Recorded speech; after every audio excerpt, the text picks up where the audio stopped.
Day 44 of 100 days challenge. So morning wake up பண்ணோன்னா, first empty ஸ்டொமக்ல weight தான் check பண்ணேன்.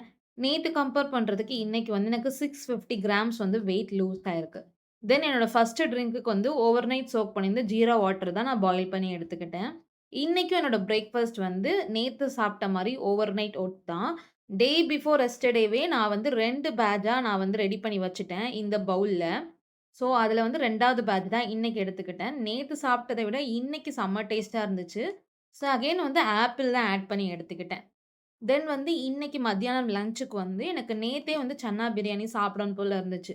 அதனால நேத்து நைட்டே நான் வந்து ஓவர் நைட் வந்து சோக் பண்ண வச்சுட்டேன். ஸோ, அத வச்சு இன்னைக்கு ஆஃப்டர்நூன் வந்து சன்னா பிரியாணியும், அது கூட வந்து 2 boiled egg whites and curd இவ்வளோதான் எடுத்துக்கிட்டேன். பிரியாணி ரொம்ப கம்மியா தான் எடுத்திருந்தேன். அண்ட் அகைன் வந்து நேத்து நான் வீடியோல சொல்லியிருப்பேன்.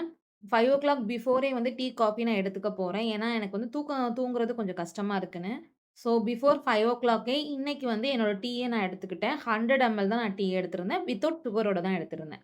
தென் அகைன் வந்து இன்னைக்கு எனக்கு வாக்கிங் போக மைண்டே இல்லாம இருந்துச்சு. அதனால ஸ்ட்ரெய்ட்டா 7:30க்கு வந்து என்னோட டின்னருக்கு வந்து ஆப்பிள் அண்ட் பப்பாயா எடுத்துக்கிட்டேன். ஏன்னா, மத்தியானம் சாப்பிட்டதே வந்து எனக்கு ரொம்ப ஃபில்லிங்கா இருந்த மாரி இருந்துச்சு. ஆனா, சாப்பிட்டு கொஞ்ச நேரம் கழிச்சு வாக்கிங் போலாம், டைம் இருக்கு அப்படின்னு நானே என்ன சரி பண்ணிட்டு, ஆஃப்டர் 8:30க்கு மேல தான் நான் வாக்கிங் ஸ்டார்ட் பண்ணேன். ஃபைனலி நான் 10 ஸ்டெப்ஸ வந்து நான் நைட்டே கம்ப்ளீட் பண்ணிட்டேன். ஓவரால் 5 ஹேபிட்ல 5மே சூப்பரா பண்ணிட்டேன். அண்ட் இதுல வந்து 5யும் டிக் பண்ணியிருக்கேன். என்னோட வெயிட்டுமே நான் மென்ஷன் பண்ணியிருக்கேன். அவ்வளோதான். நாளைக்கு பார்க்கலாம். பாய்.